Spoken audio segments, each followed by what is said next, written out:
Good morning. It's Friday, March 8th, 2024. Doing something a little different today. A little bit windy out here today. So, yeah, somehow I got it into my brain that I should go hunt for arrowheads. Yeah. Yeah, thank you, YouTube algorithm, YouTube recommended videos. Yeah, so they thought for some reason I would like to go hunt for arrowheads. And by God, they were right. It does sound like a lot of fun. But, so this is my first arrowhead hunt. So I will put this disclaimer up front that there's a 99.9% chance I'm not gonna find shit.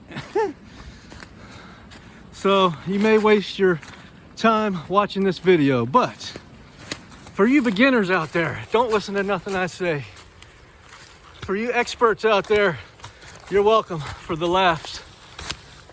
So anyway, with that said, let's look for some arrowheads. So I watched maybe a dozen videos or so, and the things I picked up are that you want to look around water, because water is life. You got you know, people always need water to live, so they're going to be around water. Animals, game are going to be around water, so they're going to be hunting around water. And then you want to look for maybe some flat areas where people could have camped, or a home site could have been. People could have lived here thousands of years ago. So this is kind of flat right in here, and then you got a creek over here. So my plan is to walk along this creek up this way, see if I find anything. Let's go. I think I'm gonna dig out a little bit of this, these rocks right here, see if there's anything in there. I brought just a few simple garden tools, a little shovel, a little hoe, a little fork. Brought this pan here. It's the kind of stuff I'm finding here.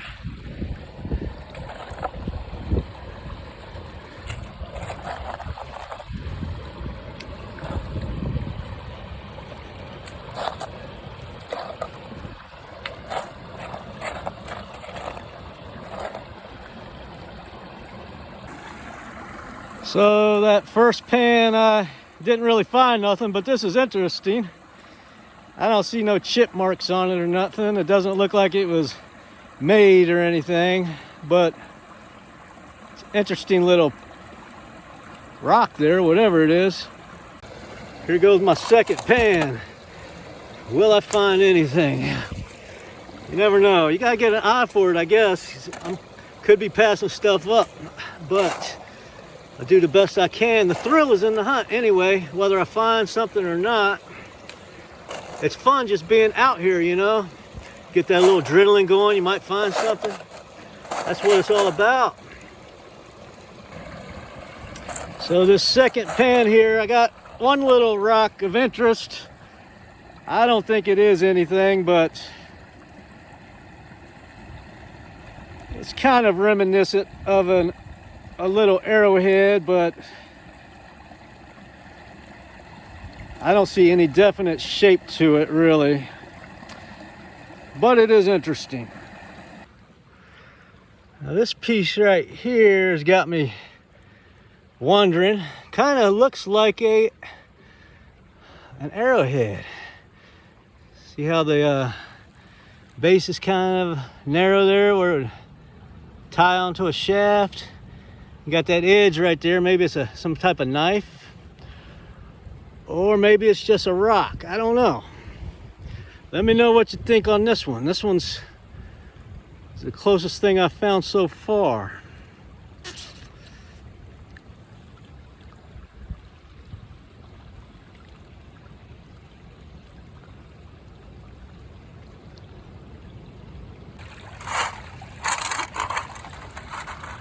Here's another rock of interest. I don't really know if that's anything. It's probably not, but it does look interesting. It's a rock of interest until further investigation.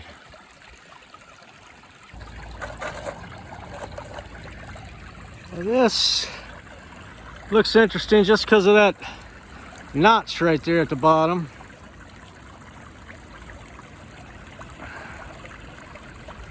I don't know if it's...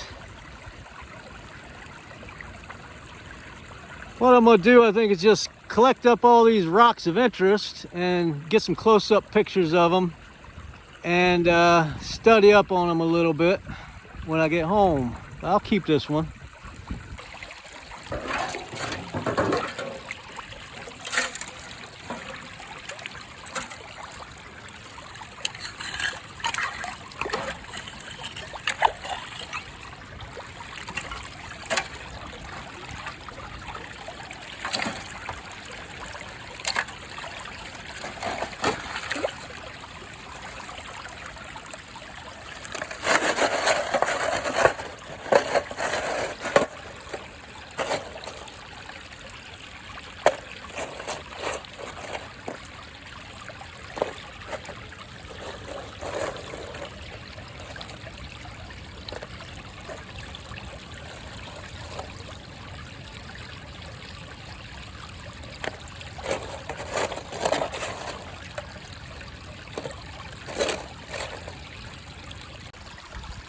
Right over in that corner there, I see a bunch of rocks piled up there where the stream digging out the bank right there.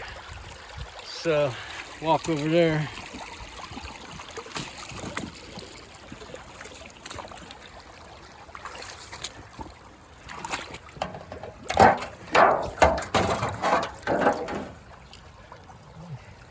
Take a quick visual look first. See if I see anything laying right on top.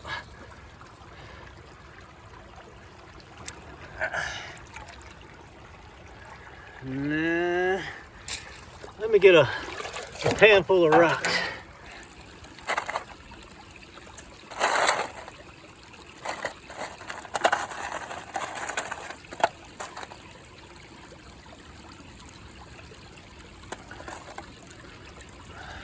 Some pretty rocks in here.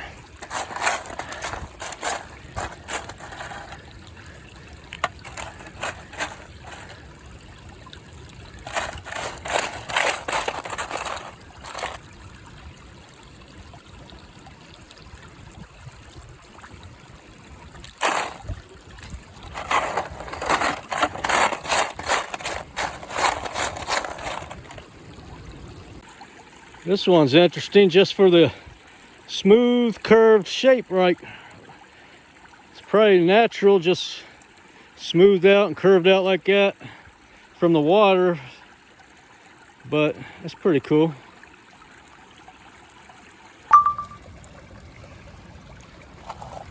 This one has a somewhat of interesting shape. It has that little narrow point or narrow part down here at the bottom, sharp tip. I don't know if that's anything. Probably not, but I'll keep it.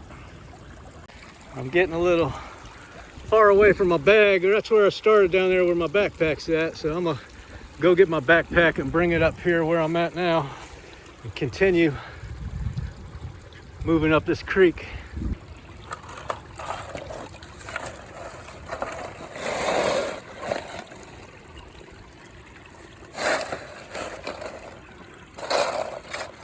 Now this here I saw, it kind of looks like it's been chipped away on the edge, like to make a knife.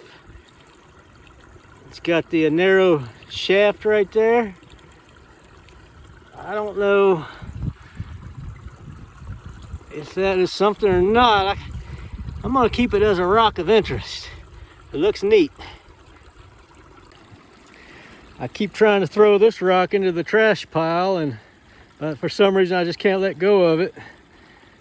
It's just got a smooth notch right there, The color is pretty cool. It's got some darker colors in there. It's pointy. If it ain't an arrowhead or something, it should be. It's a nice, interesting ROI, rock of interest. It's definitely a Roy.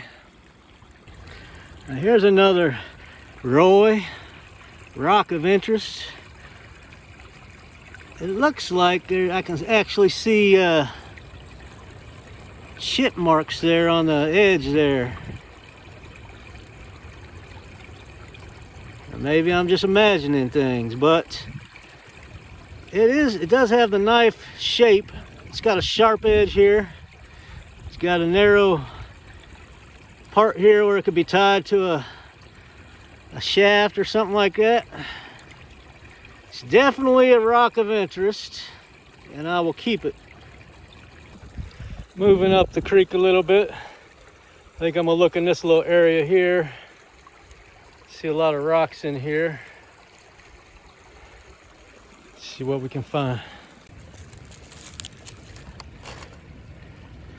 This one right here kind of looks like it almost has a shape of an arrowhead of some sort.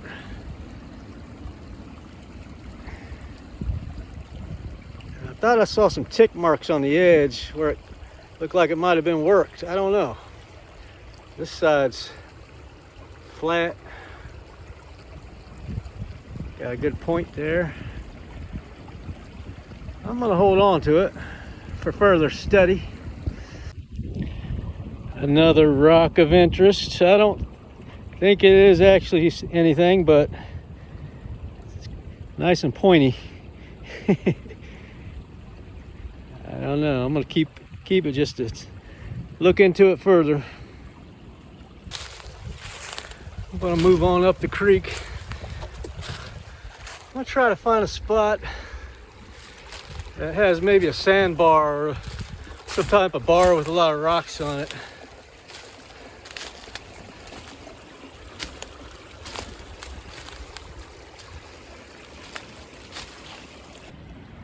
There's some cool jelly fungus.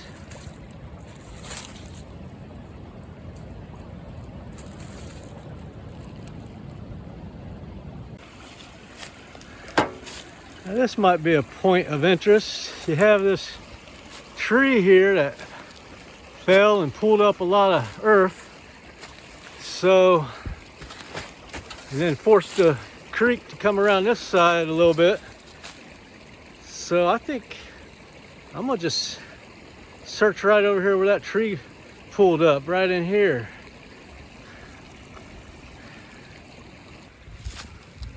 There's a lot of rocks right there on that bank right there. Well, let's get to digging.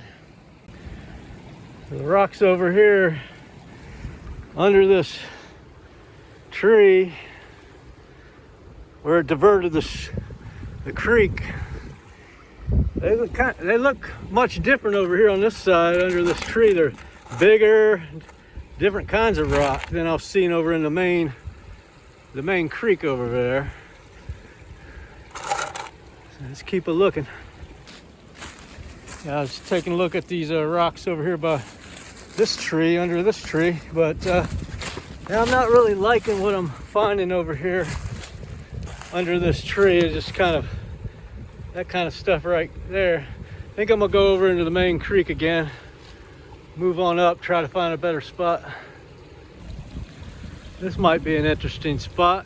You got the creek coming down there, and then you look over there, you see the water going in and goes underground over there, comes out right over here, and then you got the main stream here, and you got like a bar right there where something could have washed up. So I want to work in this little area for a while. A couple little pieces here stand out to me. This little piece here looks like it was, let me set this down. This one looked like it was broke off of something. Just interesting, smooth shape there. And this other one here, it just stands out to me for some reason. It's just, there's some lines on it. Looks like it might have been worked. It could be an ancient knife or something. I'm gonna keep that, study it further. Moving on up the creek.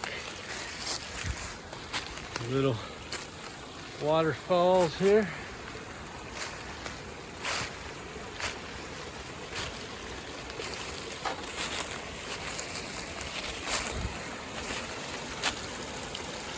Might be something good right in here. Nice flat piece of land up here with a bunch of rocks. Could have been an old home site or camping site or something. Yeah, I'm gonna explore this area right in here. Right here where the main creek goes that way, but where I'm at is a little, where it splits off a little bit, and you got this cutout wall here, which might be interesting to check out. I found this pretty cool looking piece of rock there. I don't know what that is, but it's pretty cool looking.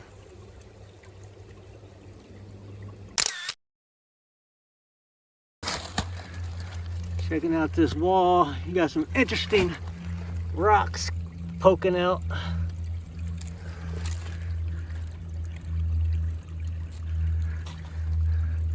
I'm gonna go ahead and search this area here for a little bit.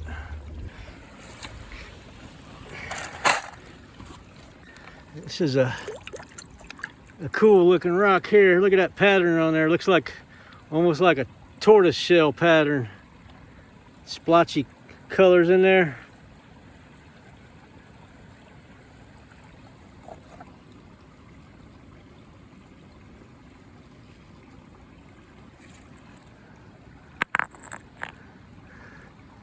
Pretty cool. I'll take a picture of that.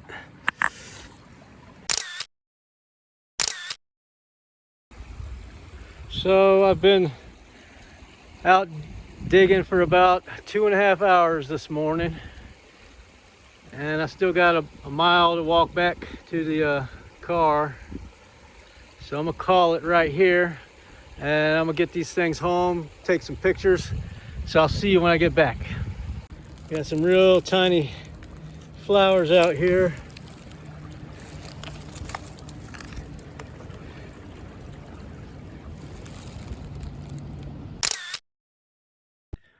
And I'm back at the house, obviously. And here's what I decided to take home to get a closer look at these pieces. I think out of all these pieces, this one here, this one, seems like has the most potential of being something maybe. But I'm still not certain of that one. This one here, it was interesting because it had that little notch there. And that's the only reason I picked that one up, because that notch looks interesting. And this one is also interesting. Its shape and the fact that it has a sharp edge here, like it's a knife or something. Anyways, I got close-up pictures I'll put at the end of the video here. But yeah, I would like to thank the YouTube algorithm once again for recommending the arrowhead hunting videos to me. Because yeah, I think I will enjoy this kind of hobby here. I'll definitely be going out to do it again. So, even if I don't find anything, the hunt is what's fun about it. So, thanks for hanging out today. I'll catch you next time. Roger, over and out.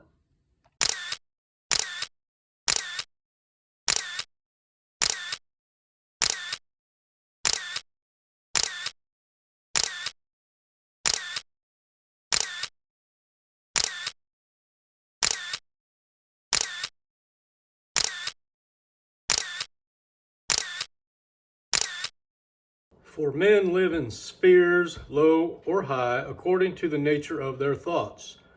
Their world is as dark and narrow as they conceive it to be, as expansive and glorious as their comprehensive capacity. Everything around them is tinged with the color of their thoughts. Consider the man whose mind is suspicious, covetous, envious. How small and mean and drear everything appears to him. Having no grandeur in himself, he sees no grandeur anywhere. Being ignoble himself, he is incapable of seeing nobility in any being. Even his God is a covetous being that can be bribed, and he judges all men and women to be just as petty and selfish as he himself is, so that he sees in the most exalted acts of unselfishness only motives that are mean and base. Consider again the man whose mind is unsuspecting, generous, magnanimous. How wondrous and beautiful is his world. He is conscious of some kind of nobility in all creatures and beings. He sees men as true, and to him they are true. In his presence, the meanest forget their nature, and for the moment become like himself, getting a glimpse, albeit confused, in that temporary upliftments of a higher order of things, of an immeasurably nobler and happier life. That small-minded and this large-hearted man live in two different worlds, though they be neighbors. Their consciousness embraces totally different principles. Their actions are each the reverse of the other. Their moral insight is contrary. They each look out upon a different order of things. Their mental spheres are separate, and like two detached circles, they never mingle. The one is in hell, the other in heaven, as truly as they will ever be, and death will not place a greater gulf between them than already exists.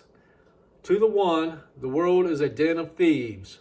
To the other, it is the dwelling place of gods. The one keeps a revolver handy and is always on his guard against being robbed or cheated, unconscious of the fact that he is all the time robbing and cheating himself. The other keeps ready a banquet for the best. He throws open his doors to talent, beauty, genius, goodness. His friends are of the aristocracy of character. They have become a part of himself. They are in his sphere of thought, his world of consciousness. From his heart pours forth nobility, and it returns to him tenfold in the multitude of those who love him and do him honor.